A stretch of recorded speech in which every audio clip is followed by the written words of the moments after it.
guys. Today we are going to be reading The Bear, the Piano, the Dog, and the Fiddle, which if you watched yesterday's read aloud, you know that we watched The Bear and the Piano. So this is part two, and I'm excited to share this about you because it teaches us a little bit more about friendship and then different kinds of success too.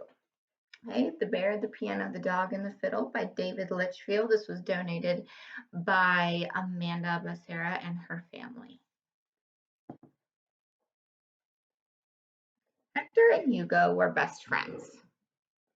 Hector was a fiddle player, and Hugo was one of his biggest fans. Over the years, they had good times, bad times, and even some crazy times.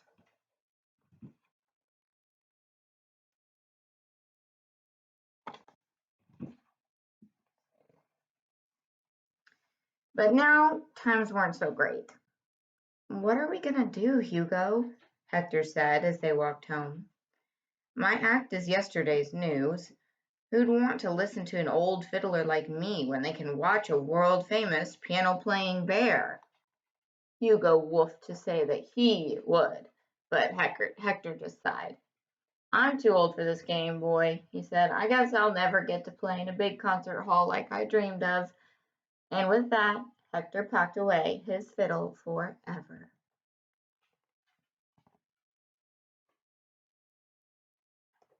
Sounds like the bear is giving him some competition.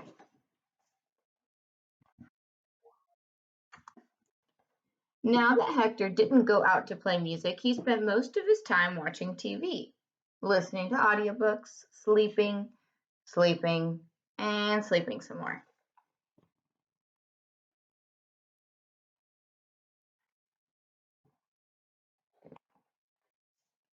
Hector and Hugo's neighborhood was noisy, so Hector kept the windows shut when he slept. But one night he forgot. In the early hours of the morning, a strange noise woke him up. Hector crept out of bed, tiptoed down the hallway, and pushed open the door to the roof. I think I see what he heard.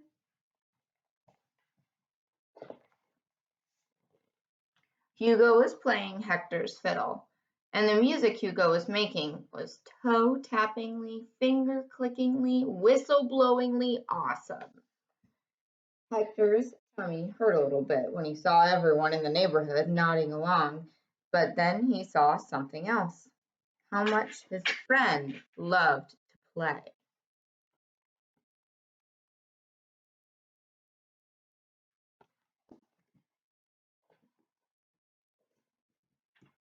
The next morning, Hector taught Hugo all the tricks of the trade he'd learned over the years. Before long, a crowd had gathered.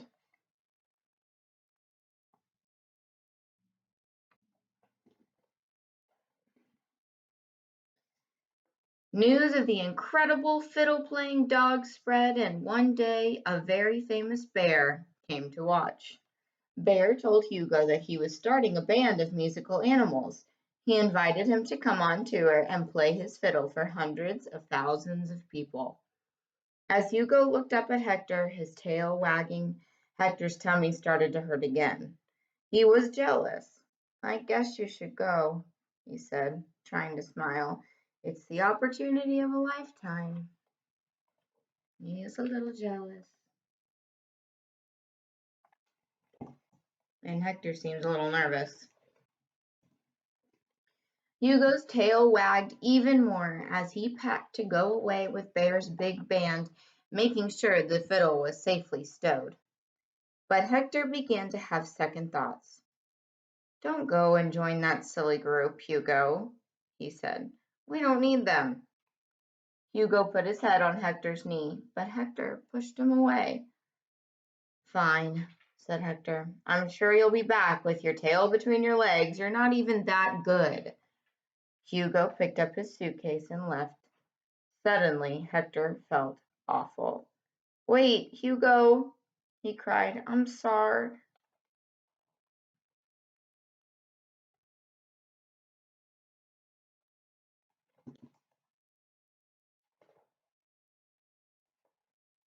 But it was too late.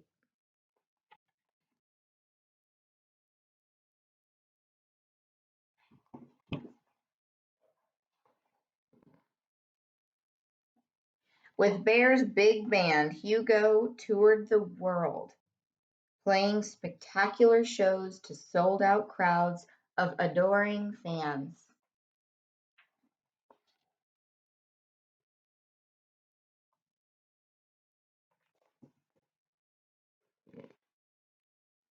Hugo was the star of the show, with Bear on the piano, Big G on drums, and Clint the Wolfman Jones grooving on the double bass. Millions of people watched them all over the world on their televisions and computer screens. Millions of people, including Hector. As he watched, he missed making music. He missed playing his fiddle. But most of all, he missed his friend.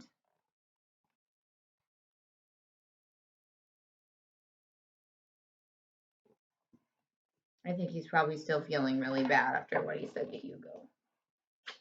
One day, Hector saw some posters announcing that Bear's band was playing at the big concert hall in his city. Hector wanted to go, but then he remembered the horrible thing he had said. What if Hugo didn't want him there?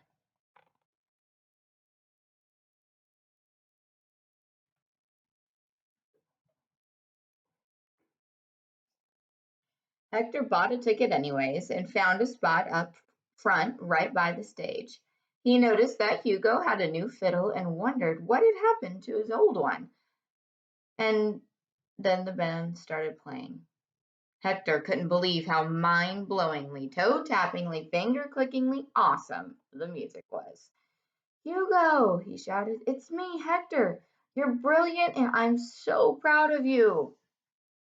But Hugo just whispered something to Bear, who whispered something to a security guard, and then they continued to play.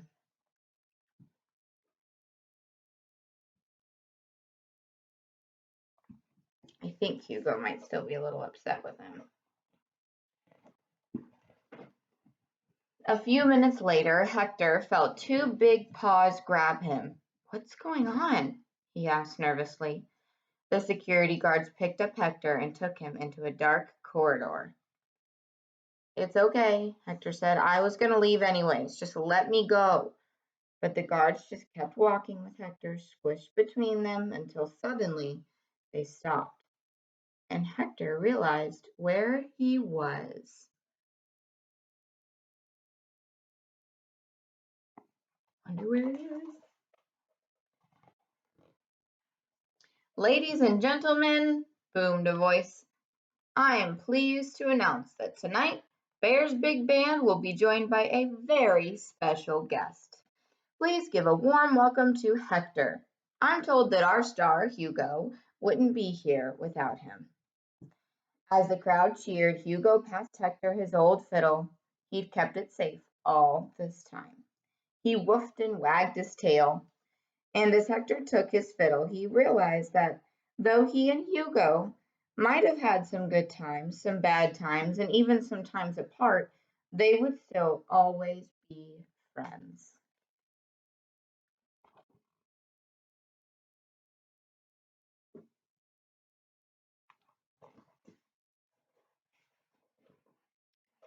Because good friendship, just like good music, lasts a lifetime.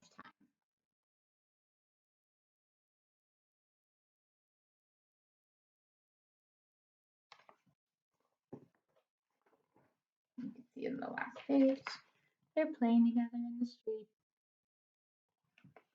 All right, I love this book because it reminds us, even if we have to spend some time apart from our friends, that they're still going to be there when this is all over with. And they're going to be your friends no matter what. Okay? Sometimes we say things that hurt each other's feelings. That happens a lot in friendships, but we have to learn how to forgive each other and continue to be friends, even if we have to be apart for a while. I hope you guys enjoyed the second part of The Bear and the Piano. The bear, the piano, the dog, and the fiddle. See you tomorrow.